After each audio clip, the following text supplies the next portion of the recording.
here. Private, my name is Drill Sergeant Lawson. I'm from 4th Platoon. This is Drill Sergeant Kiggs. He will be demonstrating. I will talk you through the ACFT, the exercises that you will do, key safety points that you need to focus on, especially for the deadlift as well as the sprint drag carry. For the deadlift, you will be performing 3 repetitions.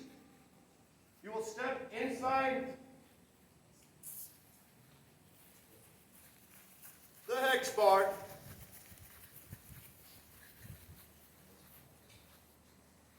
You will squat down, grasp the handles. You will ensure that your hips are in between your knees and your shoulders. For the starting position, you do not want them above your shoulders. You do not want it above your head, obviously.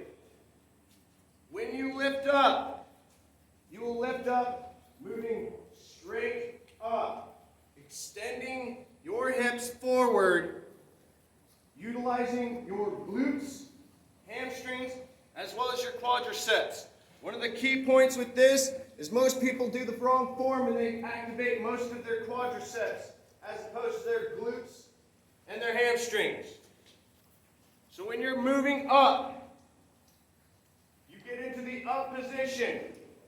Your neck, shoulders, hips, knees, and ankles will all be in a straight line. As you are lowering the weight, you will lower it in a controlled fashion. In the lower position, your shoulders, knees, and ankles will form a generally straight line. You'll repeat this 3 times. You will ensure that you do not slam down the weights. You will also not pause in the lower position. If you do, you will be terminated. And your repetitions will not count. That weight will not count. Proper form is key. If you are having an issue with maintaining that form, you will conduct what are called hip hinge exercises. And later tonight at the CQ brief, I will teach you about the hip hinge exercises in order to train you to properly utilize that hip hinge. Are there any questions? For the 3 repetition max deadlift. Yes? Drill Sergeant, when conducting this on the test, will we be able to work our way up, or do we just have to slap on the weight we think we can do and do it and then we're done? No, you don't get a choice. You're stuck at a certain weight because that's what the Army says, because you're infantryman, and if you can't do it and you break yourself, then that's just your fault. No, Private. You'll have 10 minutes prior to the start to warm up on the deadlift. You will be able to increase your weight periodically throughout that 10 minutes, as much or as little as you want, until you believe that you have hit your 3 rep maximum. Any other questions?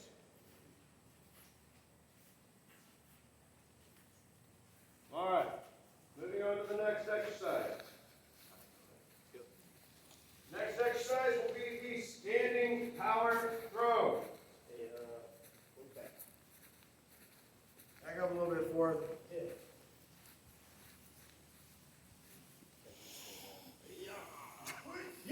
This exercise will utilize your explosive power in your hips, lower body, as well as your upper body.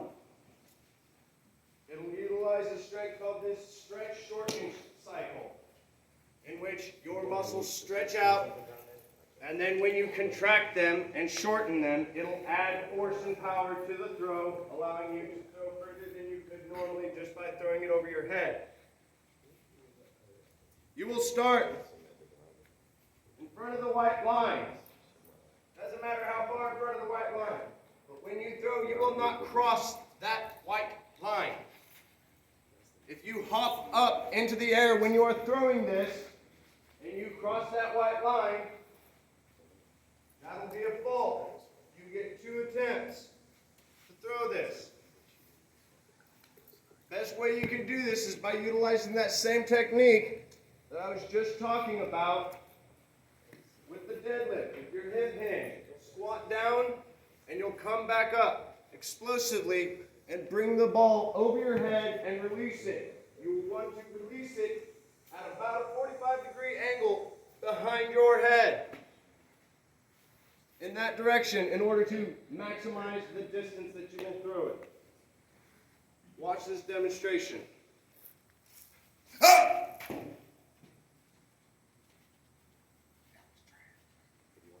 Right, as you notice, he let go of the ball a little bit too late, and he shot it out at about a 90-degree angle, thus limiting the distance that he could throw.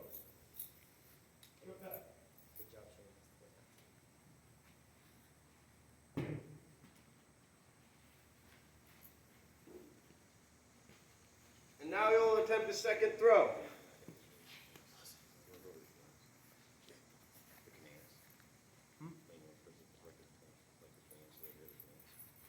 No, we'll do that. We'll do that Tuesday night. Or Wednesday night, 'cause I have some cues, so just keep an eye on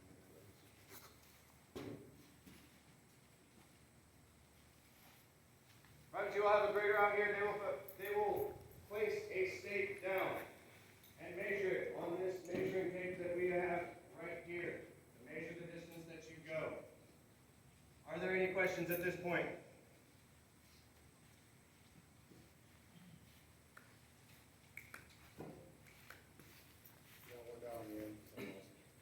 Yes. Will you actually jump and throw it back? You can.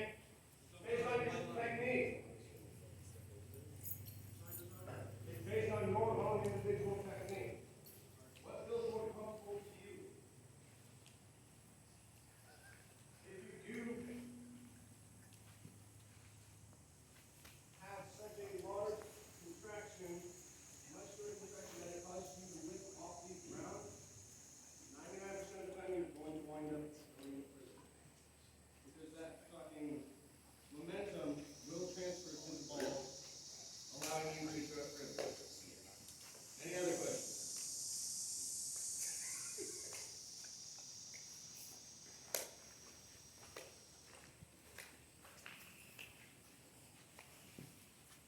Next exercise is going to be the hand release push-up. Starting position for the hand release push-up, you already know, will be the prone position with your hands directly underneath your shoulder blades.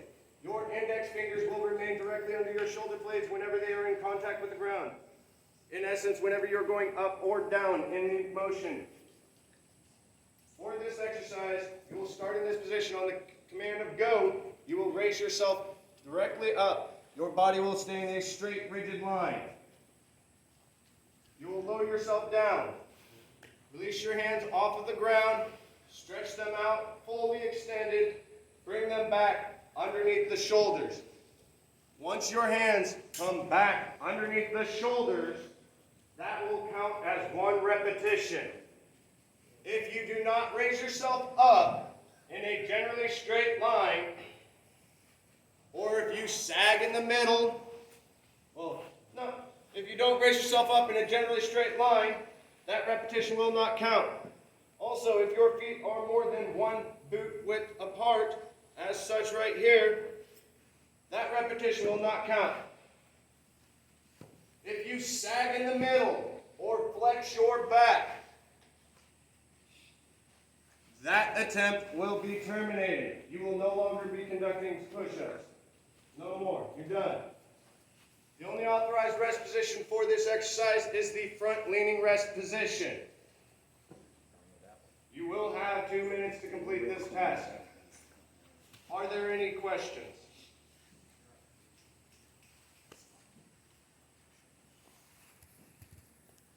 All right. Second turn. Push just a little bit out.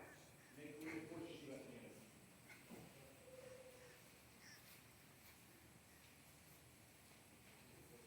Right. Next exercise is going to be the sprint drag carry. You will start the position in the prone position, as in the hand release push-up position. On the command of go, you will push yourself up, sprint all the way down to 25 meters. Your hand and foot will touch the end of the line, and then you will turn around and sprint backwards.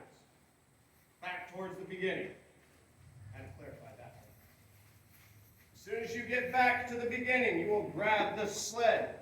Both hands on the handles. Your arms will be extended fully, and you will move backwards, dragging the sled to the 25-meter line. Both you and the sled must fully come across the line before you turn around. If you do not cross the line fully, you're right around the end over here.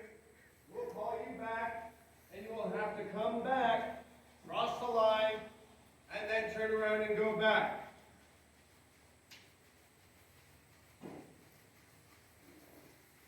On the way back, you will have to pull both the sled and yourself across the line before you begin the next one, which is the lateral.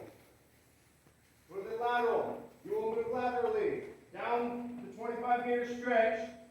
Your hand and feet will touch, and you will return facing the same direction that you went down on.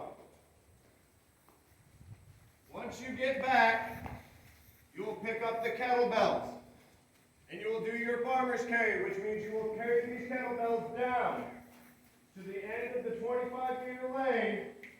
Only your feet will have to touch the white line. Your feet will touch the line. You will turn around, run back.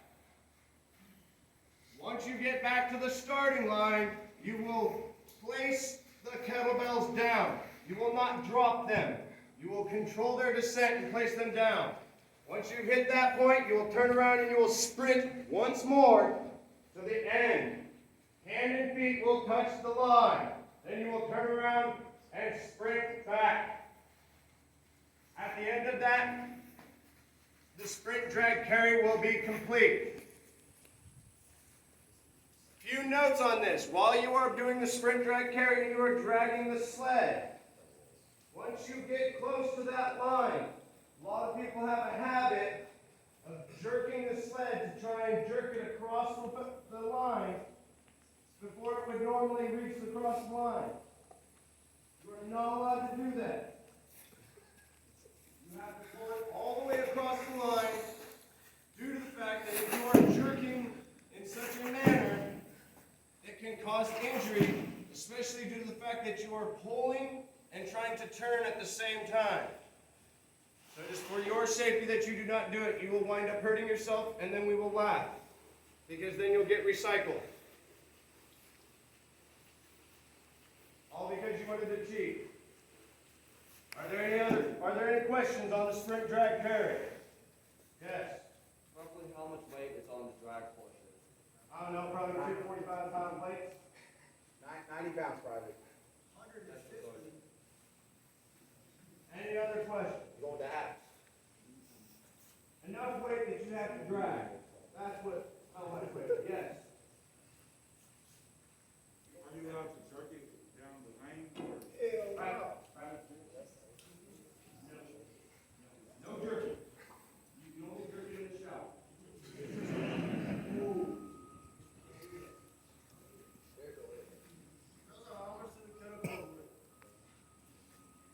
Enough. Got one over here. Question. Question over here. What? Drill sergeant, on the way down, you said your hands and feet have to cross. Is that both feet? They touch. Is that You'll both have feet? How one is hand that and one visible? foot touch. He said 1 foot, 1 hand. Yes, sir. It's just like with the shuttle sprint, where you'll run over, left hand, right turn, right hand, left turn. Same, it's the same practice. Any other questions? Yes? The max time? To max it? 1:35? Yes? Do we take a break in between? Yeah, you can take a break if you want. Yeah, the real, take a break. The real question. One event. The sprint drag carry is one event.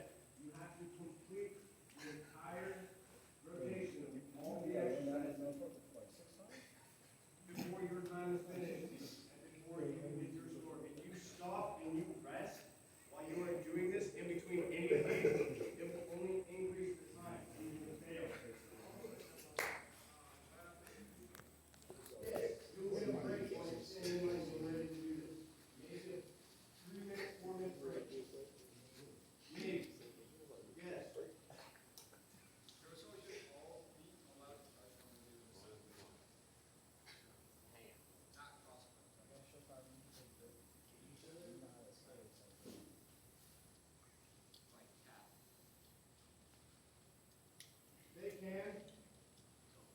but I would highly recommend you don't do it due to the fact that I've seen your coordination and it is not pretty. So I would highly suggest that you do not kick your feet together while you are doing the lateral. Otherwise, knowing your coordination and your skill, you will kick your foot from underneath you and eat crap. Yeah, Any other y'all gonna questions? fall in this Yes. last sprint. Go ahead. Yes, that's the only authorized way you can use to drag that sled, is by running backwards with your arms extended. Are there any other questions?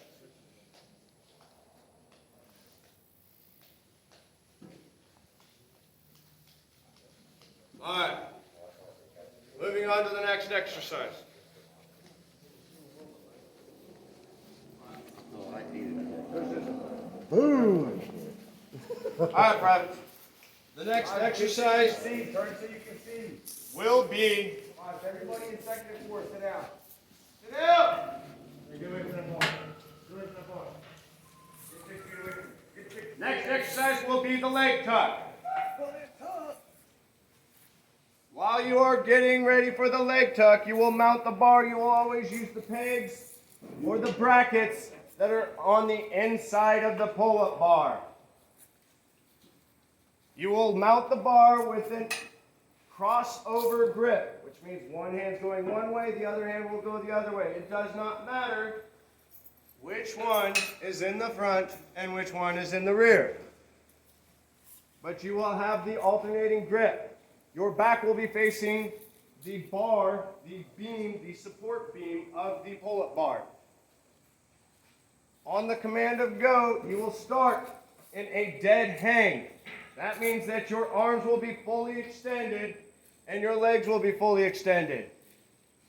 On the command of go, you will raise your body up and you will ensure that both legs, either the top of the thigh or the kneecaps, touch the elbows. And they have to touch the elbows at the exact same time. If you touch one leg and then alternate to the other leg, that repetition will not count. Your goal is to do as many leg tucks as you can. You will make sure that while you are doing these leg tucks that you are not swinging. Because if you start swinging, one thing that causes is it causes the risk of injury of you falling off the bar, and two, it's cheating because you're using the momentum of you swinging back and forth to get your body up.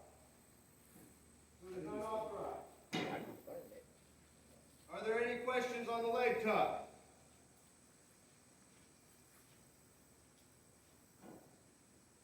Good. The final exercise that you will do in the ACFT is the 2-mile run. 2-mile run will measure your aerobic endurance. You will have a total of like 18 minutes to do the 2-mile run. So a lot of you would fail it right now. That's the minimum passing score. Minimum Private. passing. The max is 13:30. Yes. 13:30. Yeah. So, the object of the 2-mile run is to run as fast as you can and complete the 2 miles as quick as you can. You cannot be helped physically by being pulled, pushed, dragged, carried, anything like that. Regulation says that you can cheer people on. You will not go back and cheer them on. You will not. You will get done with your run, and you will go form up where your grader is and get your score. Are there any questions on the 2-mile run? Yes.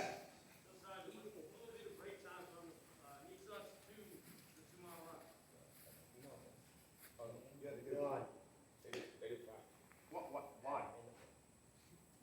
He's got to prep his body. Failure.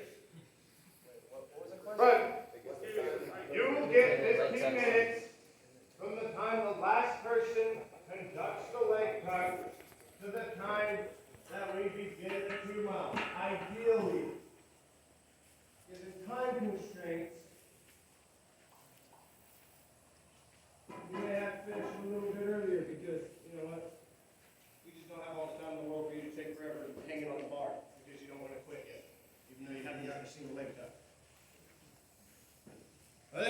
questions?